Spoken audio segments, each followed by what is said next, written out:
So welcome dear students in Ritika mathematics class. I hope you all are fit and fine. So student, as we are doing chapter 13 class 11th maths, limits and derivatives. So in previous video, that is introduction part 1, already we have discussed what is limits and calculus में limit क्या है, एक foundation है student, और limit क्या होता है और फंक्शन कि किसी पर्टिकुलर पॉइंट पे हम कैसे वैल्यू फाइंड करते हैं, और अगर उसी पर्टिकुलर पॉइंट पे हमें लिमिट्स फाइंड करनी है तो हम left hand limit and right hand limit की हेल्प से लिमिट फाइंड करते हैं स्टूडेंट। तो सिंपल अगर मैं यहाँ पर जनरली अगर बात करूं, अगर मैं इन जनरल फॉर्म पे बात करूं, और हमने कुछ चीजें अदर भी डिस्कस की थी स्टूडेंट, हमने यहाँ पर मेथड्स ऑफ लिमिट डिस्कस किए थे, कुछ इनडिस्क्रिमिनेंट फॉर्म हमने यहाँ पर डिस्कस किया था, जैसे या जिसको अनडिफाइंड फॉर्म भी हम बोलते हैं, कि लिमिट्स के हम डिफरेंट मेथड्स को कैसे यूज करते हैं और क्या क्या मेथड्स हमारे होते हैं स्टूडेंट। अनडिफाइंड फॉर्म, जैसे आप किसी भी फंक्शन में अगर लिमिट को डायरेक्टली सब्स्टिट्यूट करते हैं और आपको 0/0 इन्फिनिटी और कुछ आज की वीडियो में कुछ अदर अनडिफाइंड फॉर्म भी मैं आप लोगों को बताने वाली हूँ स्टूडेंट। तो चलिए इस वीडियो को आगे कंटिन्यू करते हैं। तो उससे पहले please like share and subscribe कीजिएगा रितिका मैथमेटिक्स क्लासेस। तो ये आज हमारा इंट्रोडक्शन पार्ट 2 है लिमिट्स एंड डेरिवेटिव्स का स्टूडेंट, ठीक है। तो चलिए नाउ, तो कल अगर मैं कल के टॉपिक पे एक बार वापस आप लोगों को रिकॉल करवाऊं स्टूडेंट, तो अगर मैं देखिए हमने लिमिट्स को लेके बात की थी कि कैलकुलस का फाउंडेशन लिमिट है, ठीक है। कैलकुलस का फाउंडेशन लिमिट है, और लिमिट में हम किसी भी पर्टिकुलर फंक्शन के अगर जो भी इनपुट होता है उसके नियर यानी कि नेबरहुड की वैल्यूज को भी हम फाइंड करते हैं। तो इसका मतलब लिमिट कब एग्जिस्ट करेगी, तो इन जनरल अगर हम बात करें स्टूडेंट, लिमिट एग्जिस्ट करती है यानी कि in general concept of existence of limit,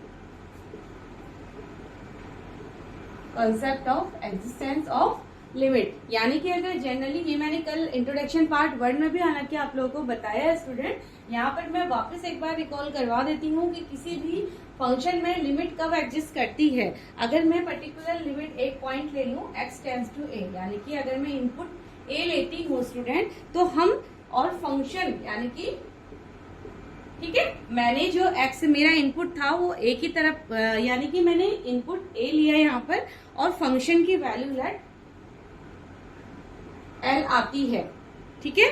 और ऐसे अगर मैं, ठीक है, माना किसी a इनपुट पे इस फंक्शन की वैल्यू यानी कि f है मेरे पास, चलिए इसको fx हो गया, जहां पर x हमारा a की तरफ टेंड कर रहा है स्टूडेंट, और वैल्यू अगर हमारे पास l आती है लेट, और अगर मैं इसको लेफ्ट हैंड लिमिट की तरफ से देखूं यानी कि a माइनस, लेफ्ट हैंड आपको पता है कि a माइनस, और उस केस में भी अगर हमारी फंक्शन की वैल्यू यानी कि l, and right hand limit देखते हैं a पॉजिटिव अगर मैं बोलूं और फंक्शन की वैल्यू आती है l, यानी कि अगर ये तीन वैल्यूज हमारी सेम आती है स्टूडेंट, दैट मीन्स कि उस पर्टिकुलर फंक्शन पे हमारी लिमिट क्या करती है, एग्जिस्ट करती है, ठीक है। और अगर मैं, आप यहाँ पर कोई भी नंबर कांस्टेंट वैल्यू आप यहाँ पर, या कोई भी रियल नंबर वैल्यू आप यहाँ पर एज्यूम कर सकते हैं, ठीक है।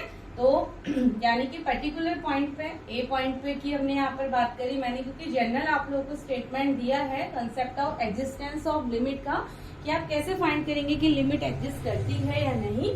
तो इसके लिए अगर आप उस पर्टिकुलर पॉइंट पे फंक्शन की वैल्यू देखते हैं, वो अगर सेम है बाकी left hand limit and right hand limit पे, कहने का मीन्स है जैसे यहाँ पर x इक्वल्स टू a है, अगर इधर से देखिए फंक्शन की वैल्यू यानी कि fx अगर यहाँ पर, ठीक है, मैंने x equals to a input लिया है, मेरा इनपुट है x इक्वल्स टू a, ठीक है। और इस केस में अगर फंक्शन की वैल्यू मेरे पास l आती है स्टूडेंट, और ये फंक्शन की वैल्यू हो गई x इक्वल टू a यानी कि f है, अगर मैं x की जगह a पुट कर दूं तो फंक्शन की वैल्यू यहाँ पर l आती है। अब अगर हम लिमिट चेक करते हैं LHL और RHL की तरफ से, तो अगर यहाँ पर limit x tends to LHL है तो a माइनस होगा, और यहाँ पर भी अगर फंक्शन की वैल्यू यानी कि fa अगर हमारे पास l होता है, एंड राइट हैंड तरफ से भी अगर इधर से भी फंक्शन यानी कि a पॉजिटिव, फंक्शन की वैल्यू l होती है स्टूडेंट, अगर तीनों वैल्यू हमारी सेम हो जाती है तो ये क्या हो जाएगा, यानी कि limit x tends to a minus function equal होना चाहिए limit x tends to a plus function की वैल्यू के और किसी और उसकी पर्टिकुलर पॉइंट के ऊपर limit x tends to a fx। और ये हमें क्या मिल गया था, ये हमें मिला था स्टूडेंट, हमने यहाँ पर एज्यूम किया हुआ है एक नंबर l, ठीक है, अल्फाबेट हमने यहाँ पर एक l एज्यूम किया हुआ है स्टूडेंट। तो ये कंडीशन अगर होती है तो ये एग्जिस्टेंस ऑफ लिमिट को यहाँ पर प्रूफ करती है, ठीक है। यानी कि अगर दोनों लिमिट्स की वैल्यू सेम आती है पर्टिकुलर पॉइंट पर फंक्शन की वैल्यू की, तो यानी कि हमारी लिमिट एग्जिस्टेंस यहाँ पर होती है। एग्जाम्पल सिंपल, जैसे कल हमने डिस्कस किया था, मैंने एक फंक्शन यहाँ पर ले लिया था स्टूडेंट, लेट मेरा फंक्शन x प्लस 3 था और मुझे इसको f3 पे चेक करना था, ठीक है। तो 3 प्लस 3, देखिए फंक्शन की वैल्यू पर्टिकुलर पॉइंट पे यानी कि fx वैल्यू, जो मैं ये बात कर रही हूँ यहाँ एक ही जगह मैंने 3 लिया इनपुट, ठीक है। तो फंक्शन की वैल्यू पर्टिकुलर पॉइंट पर, ये मेरा फंक्शन है x प्लस 3, तो जब मैंने इनपुट 3 दिया तो वैल्यू यहाँ पर आई 6, ठीक है। अब इसको आप नंबर लाइन पे चेक करेंगे, x इक्वल्स टू 3, इधर से हम अप्रोच कराते हैं और इधर से अगर हम अप्रोच करवाते हैं स्टूडेंट, ये कल आप इंट्रोडक्शन पार्ट 1 पे देखिएगा, वहां पर मैंने बिल्कुल इस एग्जाम्पल को पूरा डिटेल में आप लोगों को बताया हुआ है, ठीक है। तो इस केस में हमारे दोनों तरफ से क्या था, जब मैंने इसको limit x tends to 3 minus किया तो भी हमारे फंक्शन की वैल्यू क्या आई थी, 3 निगेटिव, यानी कि LHS से भी हमारा फंक्शन 6 की तरफ टेंड कर रहा था। और जब मैंने इसको x टेंड टू 3 पॉजिटिव किया था तो फंक्शन x की वैल्यू तो भी हमारा, ठीक है, इधर से भी हमारा फंक्शन की वैल्यू 3 की तरफ को यानी कि इधर को टेंड कर रहा था स्टूडेंट। तो यानी इस केस में हमारा क्या था, लिमिट ऑफ एग्जिस्टेंस यहाँ पर हमारा फॉलो होता है, ठीक है।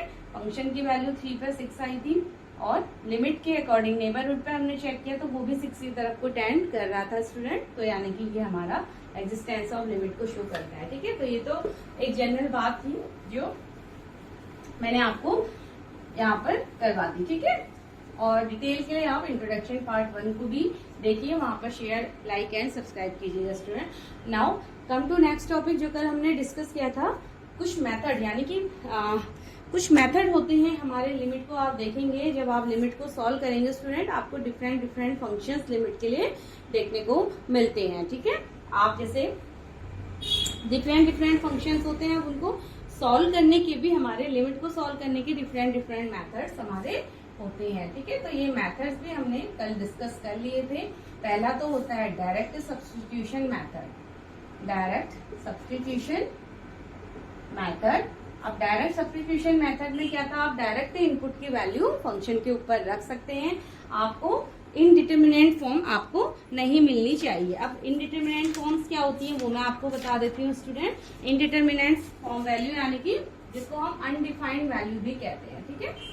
अनडिफाइंड वैल्यू आपको नहीं मिलनी चाहिए। अनडिफाइंड वैल्यू जनरली तो हम ले लेते हैं इन्फिनिटी अपॉन इन्फिनिटी या 0 अपॉन 0, ठीक है। इसके अलावा भी काफी अनडिफाइंड फॉर्म है जो हमारी, जब आप किसी भी क्वेश्चन के ऊपर आप लिमिट अप्लाई करते हैं, मेथड अप्लाई करते हैं, आपको ये फॉर्म यानी कि एज एन आंसर आपको नहीं मिलनी चाहिए, ठीक है। अगर ये फॉर्म मिलती है तो आप नेक्स्ट मेथड अप्लाई कीजिए, आपके पास 4 to 5 मेथड्स यहाँ पर होते हैं। तो कुछ तो अनडिफाइंड वैल्यू जो हमारी एनसीईआरटी पे है, कुछ ये है, बाकी अदर भी अनडिफाइंड होती है, जैसे माइनस इन्फिनिटी, प्लस इन्फिनिटी, ठीक है, और इन्फिनिटी हो गया, देन 1 की पावर इन्फिनिटी, 0 की पावर 0, इन्फिनिटी की पावर 0 एंड 0 इंटू इन्फिनिटी। यानी कि इसके अलावा अदर देन दिस ये भी हमारी क्या होती है, अनडिफाइंड वैल्यूज होती हैं, ठीक है।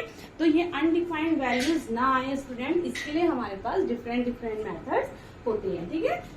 तो जनरली आप यही दो अनडिफाइंड वैल्यूज देते हैं, बट ये भी वैल्यूज हमारी अनडिफाइंड के अंदर आती हैं, थोड़ा सा अगर हम और डिटेल में जाते हैं। यानी कि आपको आंसर एक क्या मिलना चाहिए, आंसर हमें मिलना चाहिए एक रियल वैल्यू फंक्शन, एक रियल वैल्यू हमारा आंसर होना चाहिए, एक रियल नंबर हमारा आंसर होना चाहिए स्टूडेंट, ठीक है। इस तरीके का इन्फिनिटी वाला फॉर्म हमारे पास नहीं आना चाहिए आंसर में।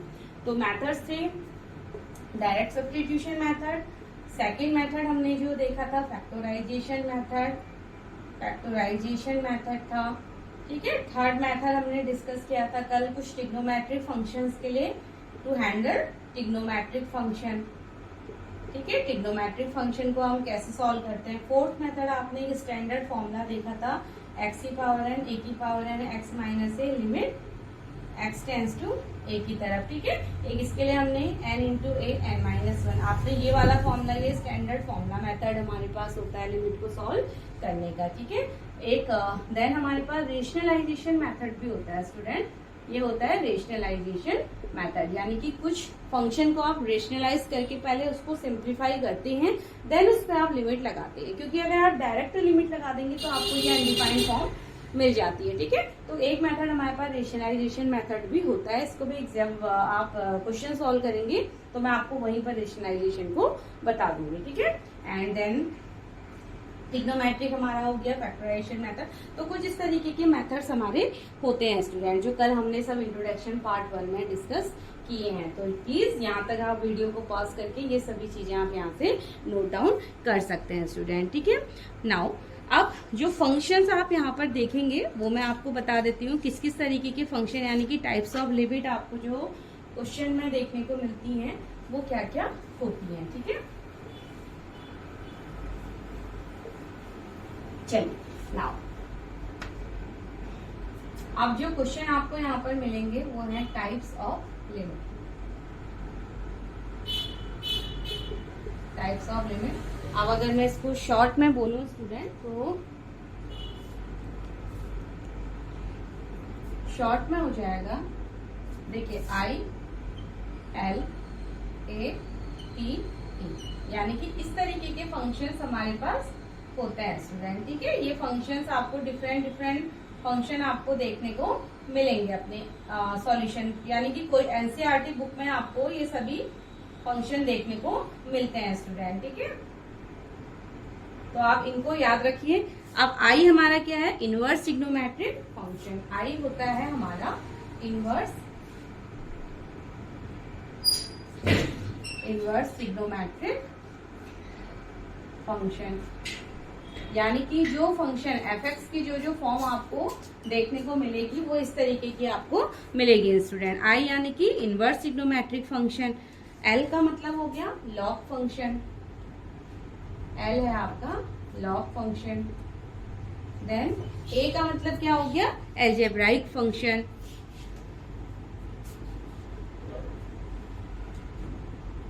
Algebraic function. टी का मीन्स है trigonometric function, T is trigonometric function. And E is exponential function. E का मीन्स है आपका exponential function, is exponential function, यानी कि जो आपको डिफरेंट टाइप्स ऑफ फंक्शन मिलेंगे स्टूडेंट। अब किस फंक्शन को कैसे हैंडल करना है वो हम during the exercise we will discuss, ठीक है। हम एक्सरसाइज के ड्यूरिंग इसको डिस्कस करेंगे कि किस फंक्शन को आपको कैसे सॉल्व करना है, यानी कि किस फंक्शन की लिमिट को आपको कैसे सॉल्व करना है। तो ये शॉर्ट में आपके पास था इंट्रोडक्शन के लिए कि आपको किस तरीके के फंक्शंस यहाँ पर लिमिट के क्वेश्चन सॉल्व करते समय मिलते हैं स्टूडेंट, ठीक है। तो ये तो हो गया हमारा टाइप्स ऑफ लिमिट की बात। नाउ चलिए अब थोड़ा सा आगे, यानी कि देखिए लिमिट का टॉपिक हमारा ऑलमोस्ट यहाँ पर कंप्लीट होता है स्टूडेंट एनसीईआरटी के अकॉर्डिंग।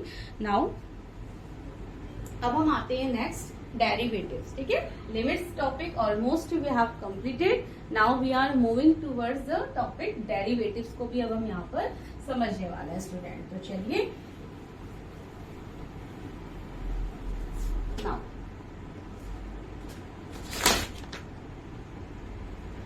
नेक्स्ट टॉपिक है डेरिवेटिव्स।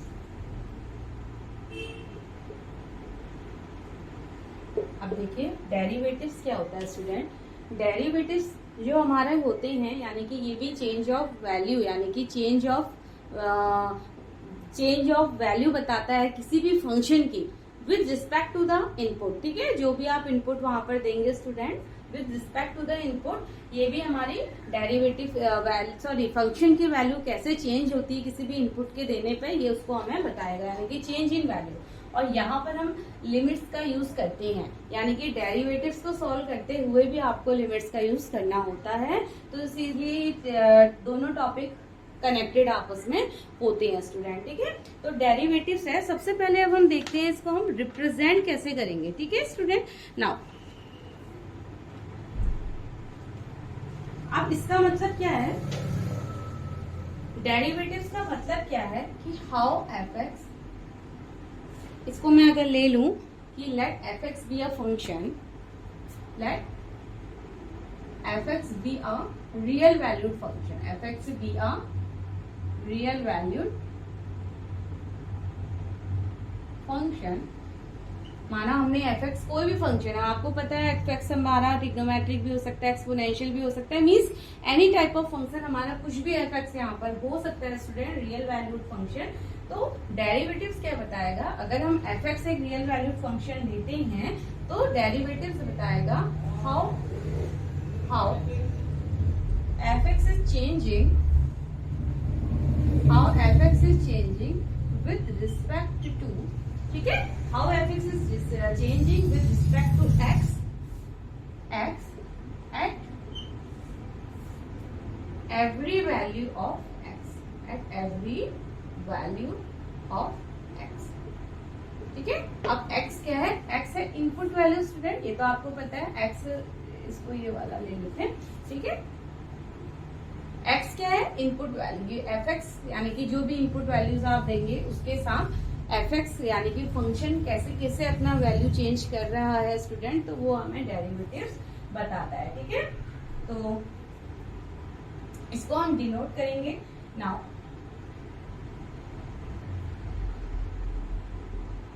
अब चलिए इसको थोड़ा सा मैं आपको बता दूं कि इसको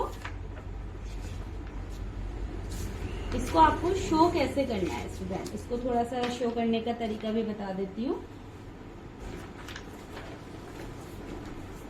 ठीक है। तो एफ एक्स और फंक्शन को हम y is equal to f x करके यहाँ पर शो करते हैं, ठीक है। ये हमारा फंक्शन है जिसको हम y is equal to f x, आपने चैप्टर 2 क्लास 11 के रिलेशन फंक्शन में देखा है कि हम y is equal to f x अपना एक फंक्शन यहाँ पर शो करते हैं स्टूडेंट। तो अब हम इसका डेरिवेटिव्स अगर देखते हैं, इफ अगर मैं देखूं if y is equal to f x,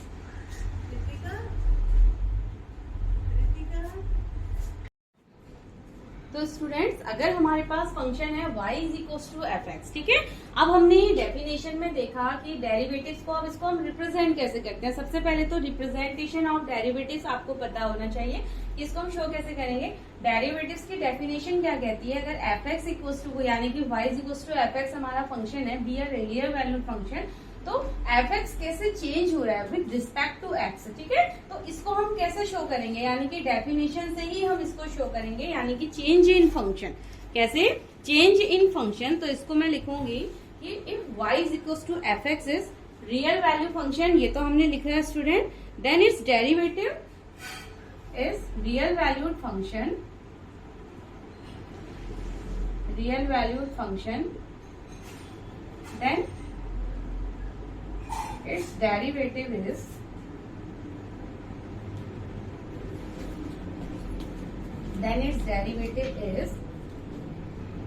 represented by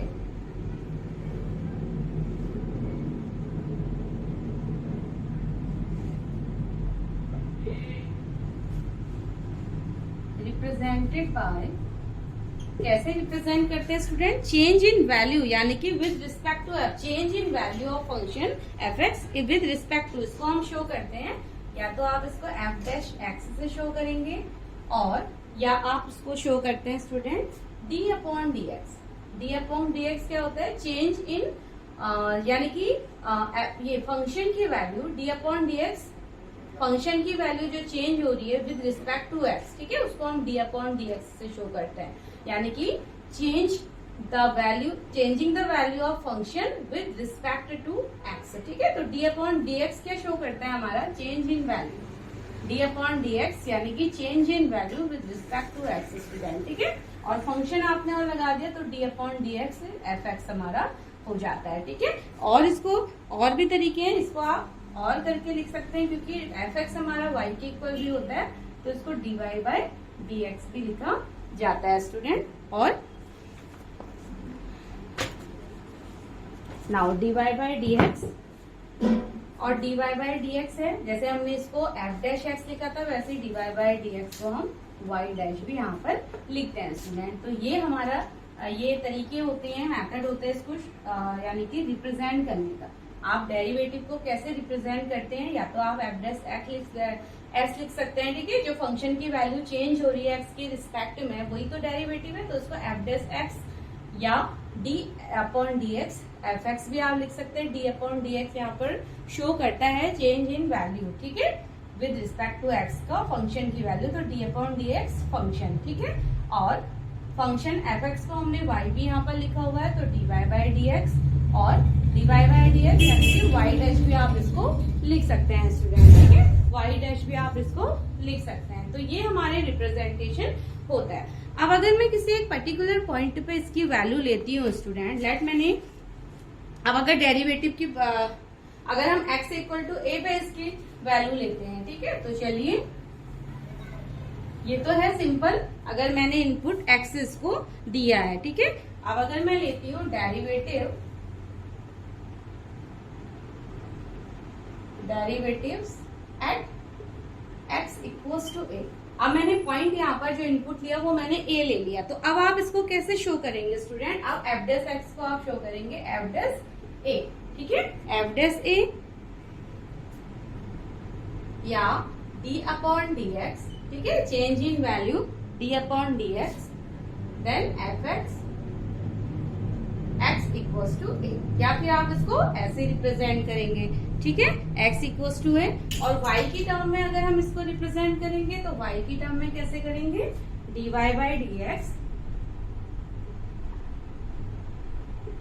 ठीक है, dy by D x x equals to a, where x हमारा क्या है input, x equals to a है स्टूडेंट, ठीक है, dy by D x x equal to a और y dash की फॉर्म में, तो ये हो जाएगा y dash x equals to a, ठीक। तो ये हमारा रिप्रेजेंट करने का तरीका होता है। ये 4 तरीके हैं, आप इसमें किसी भी तरीके से डेरिवेटिव को शो कर सकते हैं स्टूडेंट, ठीक है। और अगर किसी पर्टिकुलर यानी कि x की जगह अगर मैंने इनपुट a दे दिया तो फिर शो करने का तरीका x को, सभी जगह x को आप इस तरीके से देखिए, यहाँ तो हो जाएगा एफ डैश a, यहाँ हो जाएगा D upon D x F x, यहाँ आपको रिप्रेजेंट करना होगा इस कॉलम के साथ x इक्वल टू a करके, ठीक है, ताकि यहाँ से आपको रिप्रेजेंट करना होगा कि x यहाँ पर इनपुट a दिया जाता है, बाकी वैल्यू ऐसे, और आपको यहाँ पर एक लाइन ड्रॉ करके देन आपको एक कॉलम डाल के x equals to a show करना होगा। यहाँ पर अगर y की फॉर्म में रखते हैं तो D Y by D x, column डालिए x equals to a, y dash column x equals to a, ठीक है। तो ये 4 मेथड्स होते हैं यहाँ पर इसको शो करने की। तो चलिए रिप्रेजेंटेशन ऑफ डेरिवेटिव्स हमारा यहाँ पर डन होता है। अब वैल्यू हम फाइंड करते हैं कि डेरिवेटिव्स को हम फाइंड करते कैसे हैं स्टूडेंट, ठीक है। नाउ तो चलिए अब हम लेते हैं डेफिनेशन क्या हो जाएगी डेरिवेटिव्स के। क्वेश्चन आप सॉल्व कैसे करेंगे वो मैं आपको डेफिनेशन यहाँ पर देती हूँ। नाउ डेफिनेशन क्या हो जाएगी डेरिवेटिव्स की। अभी हमने सबसे पहले समझा कि डेरिवेटिव्स होता क्या है स्टूडेंट, फिर हमने डेरिवेटिव्स के रिप्रेजेंटेशन को समझा, और अब मैं यहाँ पर डेफिनेशन आपको बताती हूँ कि डेफिनेशन क्या होती है, ठीक है। तो सपोज करते हैं हम, suppose f is a real function, या आप f(x) भी ले सकते हैं, ठीक है। लेट f हमारा क्या है यहाँ पर, f is a real function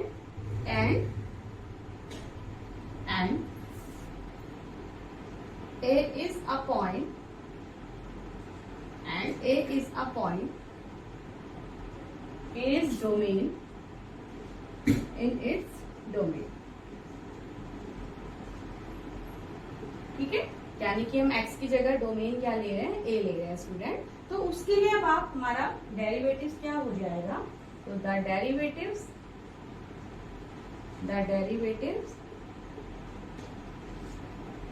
of f at a is defined by तो डेरिवेटिव्स को हम कैसे शो करेंगे, देखिए शो करने का तरीका तो f डैश a हो जाता है। सिंपली आप एफ डैश ए भी लिख सकते हैं। बाकी हमने जो अदर 3 रिप्रेजेंटेशन दिए थे आप कैसे भी शो कर सकते हैं। तो मैं एफ डैश ए को यहाँ पर डेरिवेटिव्स करके शो कर रही हूँ रिप्रेजेंटेशन। तो ये हो जाता है student limit h tends to 0 f a plus h minus f a upon h, ठीक है, अपॉन एच। तो ये हमारा डेरिवेटिव्स का को डिफाइन करने का यानी कि मैथमेटिकल टर्म हम इस तरीके से डेरिवेटिव को डिफाइन करते हैं, जहां पर ये क्या बता है, चेंज इन फंक्शन, माइनस हो रहा है ना, तो चेंज इन फंक्शन यानी कि 2 पॉइंट हमने फंक्शन के लिए हैं, तो ये चेंज कितना चेंज हो रहा है, ठीक है, विद रिस्पेक्ट टू एच, जहां एच कहाँ टेंस कर रहा है स्टूडेंट, 0 की तरफ टेंस कर रहा है हमारा, ठीक है। एच क्या होगा, इन दोनों फंक्शन के बीच की डिस्टेंस होगी एच। इसको अभी मैं आपको ग्राफिकल मेथड से भी ग्राफ की हेल्प से बताने वाली हूँ कि ये कैसे हमारा फॉर्मूला यहाँ पर ड्राइव होता है स्टूडेंट, ठीक है। तो फिलहाल आप ये याद रखेंगे, क्वेश्चन को आपको इसी फॉर्मूले से इसी तरीके से सॉल्व करना होगा। तो डेरिवेटिव ऑफ ए क्या हो जाएगा, limit h tends to 0 f a plus h minus f a upon h, ठीक है, जहाँ एफ ए प्लस एच क्या है, एफ ए एक फंक्शन एक पॉइंट है, माना ये कोई मेरा ग्राफ है, तो ये ए पॉइंट है, इसके बगल वाला थोड़ा सा आप आगे ले लेंगे ए पॉइंट, और ये हो जाएगा ए प्लस एच पॉइंट, और इन दोनों पॉइंट्स के बीच का गैप हमारा एच हो जाएगा, ठीक है, इन दोनों पॉइंट्स के बीच की डिस्टेंस एच हो जाएगी स्टूडेंट। तो ये हमारा एक चेंज इन फंक्शन हमें देता है, ठीक है, विद रिस्पेक्ट टू जहाँ एच हमारा कहाँ टेंस कर रहा है, 0 की तरफ को टेंस करेगा, ठीक है। तो ये हमारा यहाँ तक आई होप आप समझ पाए होंगे स्टूडेंट। नाउ अब इसको थोड़ा सा ग्राफिकल वे में हम देख लेते हैं, ठीक है, इसको थोड़ा सा कंसेप्ट को, इसके पीछे कैसे ये फॉर्मूला हमारा आता है, थोड़ा सा इसके कंसेप्ट को भी हम यहाँ पर समझ लेते हैं स्टूडेंट, ठीक है। तो चलिए फिलहाल आप ये फॉर्मूले को नोट डाउन कर लीजिए, बाकी मैं कंसेप्ट अब आपको यहाँ पर समझाती हूँ इसका। तो इसको अगर हम बोले कंसेप्ट क्या हो जाएगा, कंसेप्ट है हमारा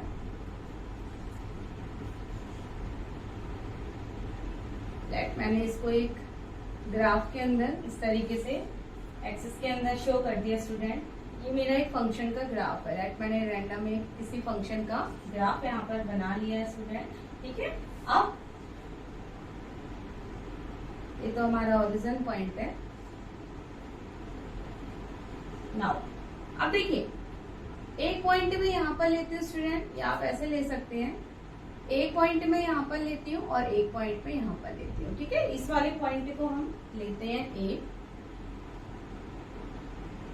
ये पॉइंट यानी कि मेरा, अगर मैं यहाँ पर बात करूँ तो ये मेरे 2 पॉइंट्स हैं। अगर ये x इक्वल्स टू ए है तो ये x इक्वल्स टू क्या हो जाएगा, a प्लस एच, ठीक है। एक पॉइंट मैंने x एक्सिस पे, एक पॉइंट मैंने x एक्सिस पे a डिस्टेंस पे ले लिया स्टूडेंट, तो ये, और दूसरा पॉइंट मैंने थोड़ा सा आगे लिया है x equals to a plus h distance पे, ठीक है, ओरिजिन से। तो अब अगर ये पॉइंट देखते हैं तो इसके ग्राफ में हम चलते हैं, तो x इक्वल्स टू a यानी कि ये point, x equals to a plus h यानी कि ये पॉइंट हो गया, ठीक है। तो इस पॉइंट के यानी कि फंक्शन का ग्राफ है, तो इस पॉइंट पे x क्या हो जाएगा, इसके अगर मैं कोऑर्डिनेट फाइंड करूं तो इसके कोऑर्डिनेट क्या हो जाएंगे स्टूडेंट, इस वाले पॉइंट के a, y एक्सिस पे एफ ए हो जाएगा, और इस पॉइंट के क्या हो जाएंगे a प्लस एच, यहाँ x क्या है हमारा a प्लस एच, और y अगर ऐसे हम देखते हैं ना तो ये इस तरीके से, ठीक है, और y y a plus H, इसको थोड़ा सा y a प्लस एच, ठीक है। तो ये मेरे इन दोनों पॉइंट्स के यानी कि इस पॉइंट का और इस पॉइंट का कोऑर्डिनेट हो जाएगा स्टूडेंट। नाउ और इनके बीच की डिस्टेंस क्या हो जाएगी, अगर मैं ये डिस्टेंस फाइंड करूं तो ये है मेरी h, ठीक है, ये h हो गई ना, क्योंकि ये डिस्टेंस हमारी क्या है, ये h हो जाएगी। देखिए ये a पॉइंट है और ये a प्लस एच पॉइंट है, इन दोनों के बीच की डिस्टेंस क्या हो जाएगी, a plus h minus H, आप a प्लस एच माइनस ए आप कर देंगे तो h हमारी डिस्टेंस हो जाएगी, वो यहाँ पर भी हमारी इसके पैरेलल में रहेगी करस्पॉन्डिंग, ठीक है। तो ये हमारा इस तरीके से रिप्रेजेंटेशन है 2 पॉइंट्स का स्टूडेंट। अब अगर हम देखते हैं तो चेंज इन फंक्शन यानी कि फंक्शन कितना चेंज हो रहा है, ये है हमारा चेंज इन फंक्शन, ठीक है। तो फंक्शन मेरा यहाँ पर कितना चेंज हो रहा है स्टूडेंट, देखिए ये f है, फंक्शन कितना चेंज हो रहा है, देखिए यहाँ f a प्लस एच था और इस पॉइंट पे क्या हो गया, f a हो गया। तो चेंज इन फंक्शन अगर मैं इनके बीच में फाइंड करूँ स्टूडेंट, तो चेंज इन फंक्शन क्या हो गया, F a plus h minus f a upon इनके बीच की डिस्टेंस हमारी एच है, तो ये हमारी वैल्यू आ जाती है स्टूडेंट। ठीक है, तो ये हमारा फॉर्मूला यहाँ पर मिल जाता है स्टूडेंट। अब और जहां h हमारा कहाँ को टेंस कर रहा है स्टूडेंट, h हमारा 0 की तरफ को टेंस करेगा। ठीक है, h हमारा 0 की तरफ को टेंस करेगा, तो ये हमारा फॉर्मूला होता है। अगर इसको मैं a ना लेके, अगर इनपुट मेरा x हो, अगर इन टर्म्स ऑफ x अगर हम बात करें, तो इन टर्म्स ऑफ x तो f डैश x हो जाएगा, क्या हो जाएगा, a को रिप्लेस कर दीजिए x से, तो x plus h minus f X upon x. ठीक है, यानी कि फंक्शन में कितना चेंज आएगा विद रिस्पेक्ट टू x, अगर x के टर्म में लेंगे तो ये हमारे फंक्शन में ये चेंज हमारा आता है with respect to x student. ठीक है, सॉरी विद रिस्पेक्ट टू, ये हमारा h ही होगा, केवल एक ही जगह हम x से करेंगे। ठीक है, बाकी ये तो हमारा h होगा। ठीक है, तो इसको हम कहते हैं student it is known as, तो इस फॉर्मूले को हम क्या कहते हैं, it is known as first principle of derivative, known as first principal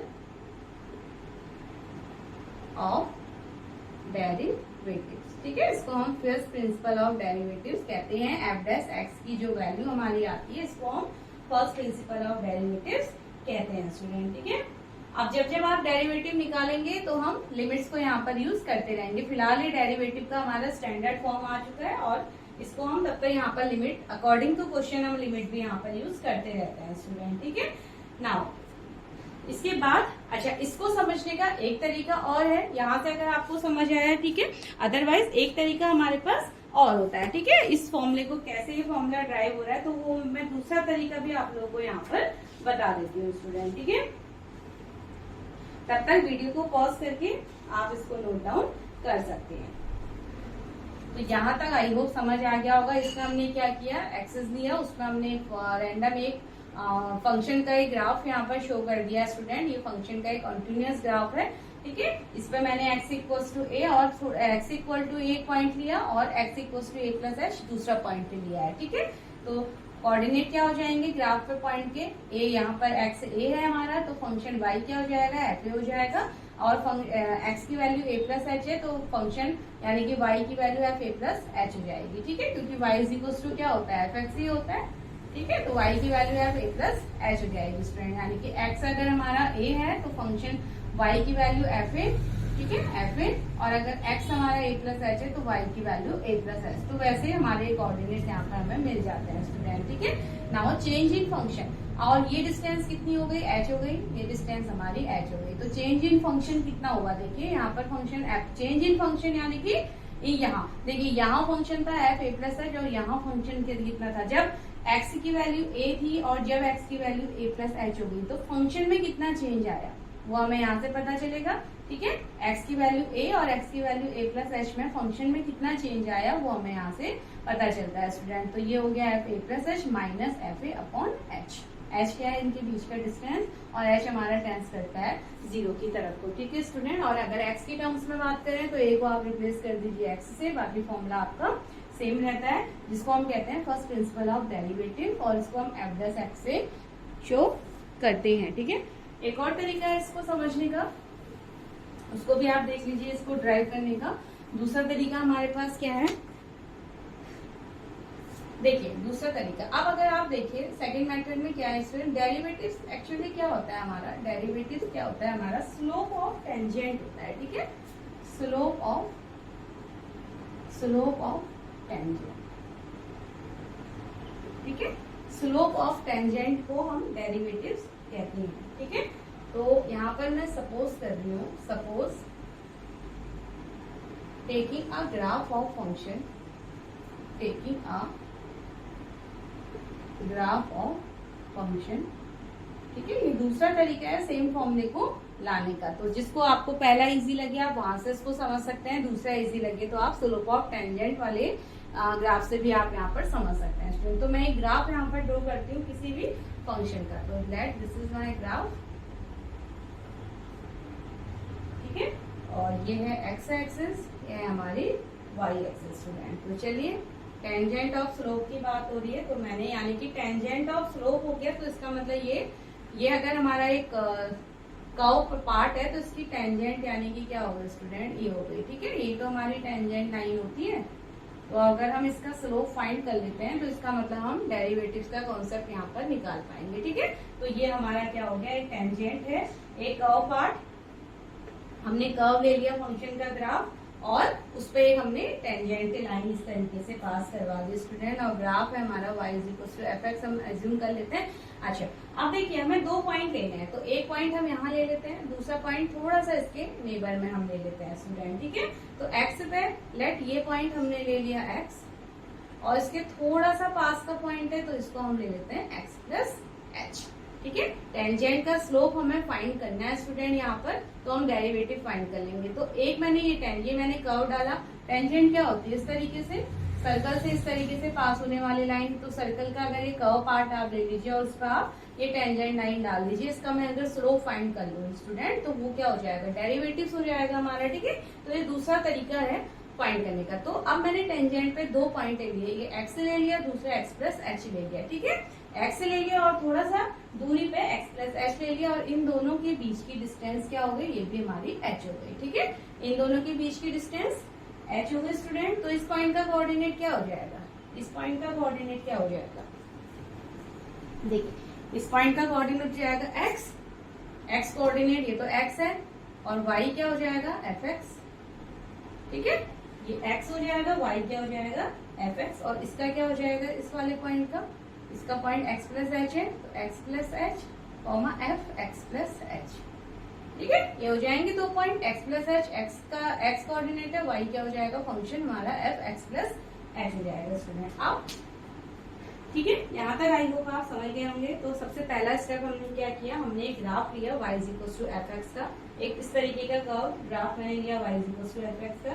ठीक है, फिर उसमें एक हमने टेंजेंट ड्रॉ कर लिया, और टेंजेंट पे हमने 2 पॉइंट ले लिए x, और x का एक नेबरहुड x + h ले लिया। ठीक है, नाउ उसके बाद अब देखिए स्टूडेंट, अब ये टेंजेंट क्या है, स्ट्रेट लाइन है। टेंजेंट क्या है, ये एक स्ट्रेट लाइन है। ठीक है, अब स्ट्रेट लाइन का स्लोप क्या होता है, क्योंकि मुझे टेंजेंट मैंने आपको स्टार्टिंग में ही बताया है डेरिवेटिव क्या होता है, स्लोप ऑफ टेंजेंट भी हमारा डेरिवेटिव होता है स्टूडेंट। ठीक है, तो अगर आप स्लोप ऑफ टेंजेंट की हेल्प से डेरिवेटिव को फाइंड आउट करते हैं तो आप इस तरीके से ये मेथड का आप यूज करते हैं। तो ये कॉन्सेप्ट नंबर 2 है।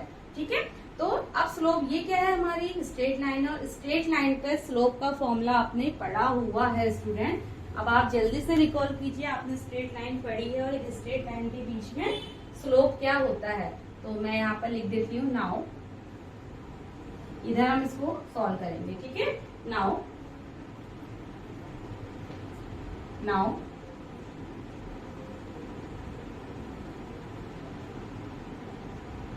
स्लोप ऑफ स्ट्रेट लाइन,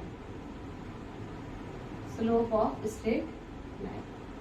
अब स्लोप ऑफ स्ट्रेट लाइन क्या होता है स्टूडेंट, आपको पता है अगर हमारे पास 2 पॉइंट होते हैं तो स्लोप ऑफ स्ट्रेट लाइन क्या हो जाता है, ये हमने पढ़ा है y2 - y1 upon x2 - x1। ठीक है, ये होता है ना हमारा स्लोप का फॉर्मूला। अगर हमें वो पता है आपको, ये आपने पढ़ा हुआ था, अगर ये स्ट्रेट लाइन है हमारी, और अगर ये x2 y2 पॉइंट है, और ये है हमारा x1 y1 पॉइंट, तो वैसा ही हम यहाँ पर ले रहे हैं, ये x1 y1 है, ये x2 y2 पॉइंट है स्टूडेंट। तो अगर हमें स्ट्रेट लाइन के 2 पॉइंट्स पता है तो स्लोप क्या होता है, y2 - y1 upon x2 - x1 होता है। यहाँ ये y2 है, ये y1 है, ये ठीक है, x1 और x2 आप ऐसे लेंगे, तो अब ये सेम वैल्यू हम यहाँ पर पुट कर लेंगे स्टूडेंट। ठीक है, तो अब हेयर मैं लिख देती हूँ यहाँ पर y2 क्या है हमारे पास, y2 यानी कि fx + h, y1 is fx, और x2 इज x + h, और x1 क्या है स्टूडेंट, x है। ठीक है, ये चारों point x1 y1 x2 y2। तो चलिए यहाँ पर लगा लेते हैं फॉर्मूले पे, y2 यानी कि fx + h minus y1 fx upon x2 यानी कि x + h माइनस x।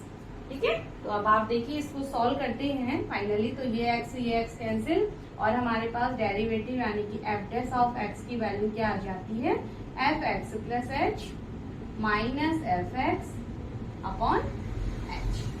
तो फाइनली ये दूसरा तरीका था, ठीक है। हमने ये लाइन का, इस स्टैंडर्ड लाइन का हमने स्लोप फाइंड कर लिया by using the slope formula of 2 points, ठीक है। और ये फॉर्मूले से हमारा ये स्लोप आ चुका है और इसको ही हम एफ डैश एक्स यानी कि डेरिवेटिव या फर्स्ट प्रिंसिपल ऑफ डेरिवेटिव बोलते हैं स्टूडेंट, ठीक है। तो ये सेकंड वे हो गया हमारा इसको समझने का। अब अगर x की जगह a पॉइंट है तो x हमारा एलिमिनेट हो जाएगा a पॉइंट्स के साथ, ठीक है। तो और इस मेथड को हम डेल्टा मेथड भी बोलते हैं स्टूडेंट, इसको हम डेल्टा मेथड भी बोलते हैं, ठीक है। डेल्टा मेथड और फर्स्ट प्रिंसिपल ऑफ डेरिवेटिव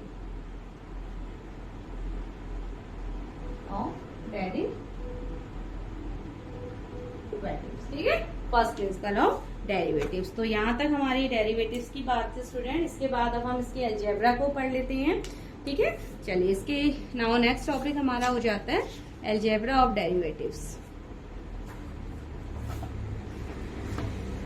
जैसे आपने अलजेब्रा ऑफ लिमिट्स पढ़ा है स्टूडेंट, वैसे ही हमारे अलजेब्रा ऑफ डेरिवेटिव्स भी होते हैं, ठीक है। तो चलिए यहाँ तक आप please pause the video and note it now.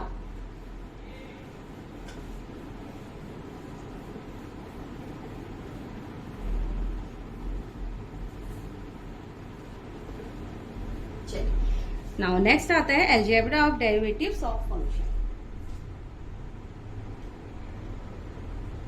Algebra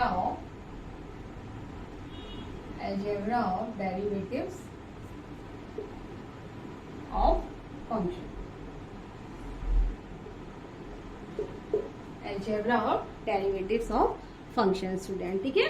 अब यहाँ पर हम ले लेते हैं कि लेट एफ एंड जी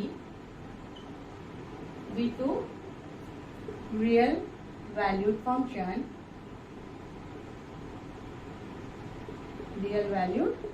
माना मैंने f और g यहाँ पर दो फंक्शन ले लिए स्टूडेंट, जिसमें क्या हो रहा है such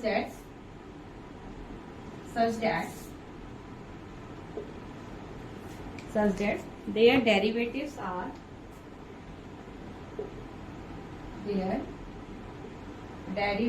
are defined a common domain, ठीक है स्टूडेंट। यानी कि दोनों का डोमेन क्या है यहाँ पर, डिफाइन अ कॉमन डोमेन, ठीक है।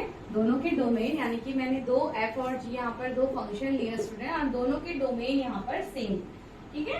तो उस केस में अलजेब्रा क्या हो जाता है हमारा, देन हम जो फर्स्ट यूज करेंगे, फर्स्ट हमारा है कि डेरिवेटिव ऑफ यानी कि d अपॉन डी एक्स, दोनों के डेरिवेटिव यानी कि इनपुट हमारा x स्टूडेंट, डोमेन x के रिस्पेक्ट में हम यहाँ पर चेंज, दोनों का डोमेन क्या है फंक्शन का x है, तो d upon D x F x plus G X क्या हो जाएगा स्टूडेंट, ये हो जाएगा हमारा d upon D x F x, ठीक है। d upon D x F x plus d upon D X G X, जैसा कल आपने लिमिट में पढ़ा था उसी तरीके से यहाँ पर भी ये दोनों फंक्शन हमारे अलग अलग हो जाते हैं, ठीक है।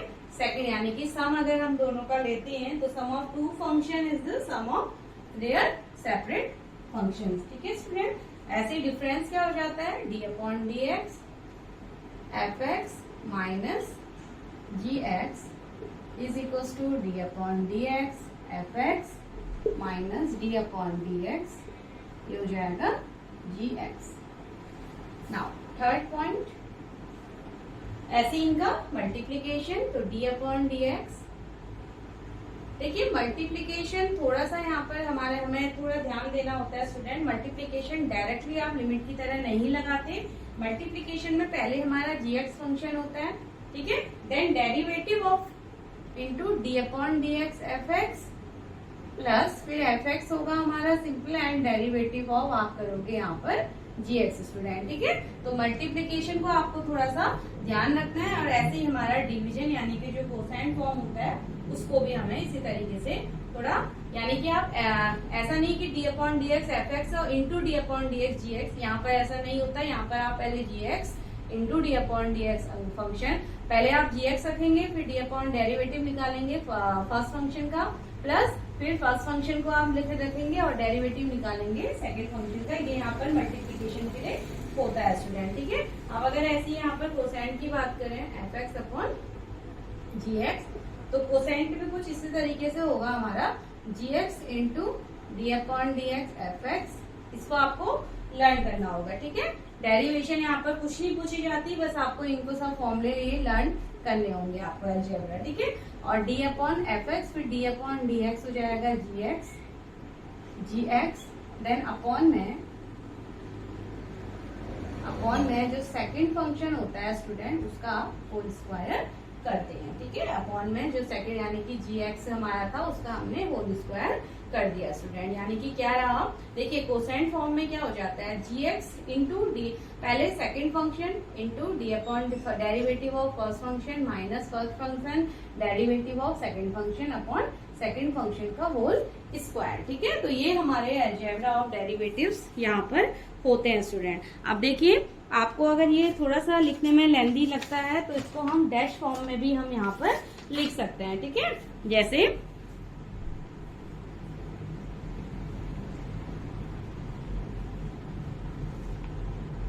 अब डैश फॉर्म क्या हो जाएगी स्टूडेंट, देखिए आपको पता है, मैंने आपको रिप्रेजेंट करते समय भी बताया था कि आप जैसे ये है ना, अगर हमारा एफ डैश एक्स है तो आप इसको क्या लिख सकते हैं D upon D x into F x. आप ऐसे भी लिख सकते हैं, यानी कि ये हमारी डैश फॉर्म होती है जो एफ डैश एक्स को आप D upon D x F x भी लिख सकते हैं। तो अगर आप बार बार यहाँ पर D upon D x F x नहीं लिखना चाहते तो आप इसको सिंपल डैश फॉर्म भी दे सकते हैं। तो अब ये क्या हो जाएगा, अगर डी अपॉन डी एक्स यानी कि डैश से आप इसको सॉल्व कर लेंगे तो इसको लिख लेंगे तो रिप्रेजेंट करना थोड़ा सा इजी हो जाता है स्टूडेंट। चलिए मैं यहाँ पर लिख भी देती हूँ, देखिए डी अपॉन डी एक्स यानी कि एफ एक्स तो सेम है, डैश फॉर्म आ जा रहा है, तो एफ एक्स जी एक्स ये हो जाएगा हमारा F x plus G x और बाहर से लगा दीजिए डैश, ठीक है। एफ एक्स और जी एक्स बाहर से लगा दीजिए डैश, इसको क्या लिख सकते हैं, ये हो गया एफ डैश एक्स प्लस जी डैश एक्स, ऐसे लिखा जा सकता है। और इजी कर लेते हैं स्टूडेंट, ठीक है। आप फर्स्ट फंक्शन को आप यू और वी की फॉर्म में भी यहाँ पर शो करते हैं, ठीक है, जिससे आपको लिखने में इजी हो जाता है। ये तो डैश फॉर्म था, इसको मैंने थोड़ा सा सिंप्लीफाई कर लिया। अब अगर मैं एफ एक्स को यू लिखूं और जी एक्स को वी लिखूं, ठीक है, आप ऐसे भी रिप्रेजेंट कर सकते हैं स्टूडेंट। तो ये हो जाएगा u plus v dash is equals to u dash plus v dash. देखिए कितना सिंपली हमने, इतनी बड़ी फॉर्म थी और हमने यूवी की फॉर्म में इसको इतना सिंपल तरीके से यहाँ पर लिख लिया है स्टूडेंट, ठीक है। क्योंकि हमें यहाँ पर फर्स्ट फंक्शन एफ एक्स को हम यू भी लिख सकते हैं, जी एक्स को आप वी भी लिख सकते हैं स्टूडेंट, और इसको साथ में डैश लगा करके आप लिखिए तो ये थोड़ा सा इजी रिप्रेजेंट हो जाता है। नाउ इस वाले को डैश फॉर्म में लिखेंगे तो ये क्या हो जाएगा, अब मैं सीधे यूवी वाली फॉर्म में इसको लिखती हूँ स्टूडेंट। तो एफ एक्स क्या है मेरे पास यू डैश, ठीक है, एफ एक्स हो जाएगा यू डैश। अगर देखिए जैसे मैंने इसको स्प्लिट किया था ना, F x plus G X, D upon D X को डैश लिख लिया था, तो और यहाँ पर ये F dash D upon D x है, एफ एक्स था तो मैं इसको एफ डैश एक्स लिख सकती हूँ ना, ऐसे हमने रिप्रेजेंट करने में देखा है, एफ डैश एक्स प्लस जी डैश एक्स। फिर एफ एक्स मेरा यू है, जी एक्स मेरा वी है, तो एफ डैश एक्स क्या हो जाएगा यू डैश और जी डैश एक्स क्या हो जाएगा वी डैश।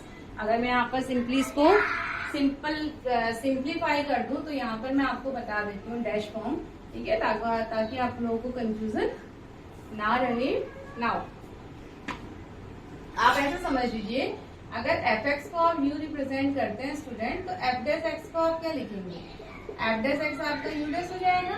अगर आप जी एक्स को वी लिखते हैं, g x equals to v, तो जी डैश एक्स क्या हो जाएगा v dash x, v dash, ठीक है, यू डैश और जी डैश एक्स हो जाएगा वी डैश स्टूडेंट। तो बस उसी फॉर्म में हम यहाँ पर इसको लिखेंगे। नाउ ये क्या हो जाएगा, ये हमारा हो जाएगा u minus v dash, u minus v dash, और ये हो जाएगा देखिए d upon D x form है एफ डैश, यानी कि u dash minus v dash, ठीक है, यू डैश माइनस ये पूरा फॉर्म है वी डैश। नाउ इधर आ जाते हैं तो ये हो जाएगा हमारा u into v dash, u into v और ये डैश, तो ये क्या बन जाएगा फर्स्ट फंक्शन gx। अब gx हमारा v है तो इसको मैं सिंप्लीफाई कर रही हूँ v into D upon D x F x, यानी कि एफ एक्स मैंने देखे u dash v into u dash, ठीक है, plus u into v dash, ठीक है, v into u dash plus u into v dash, ठीक है। डी अपॉन डी एक्स है तो डैश, नहीं है तो सिंपल u और v।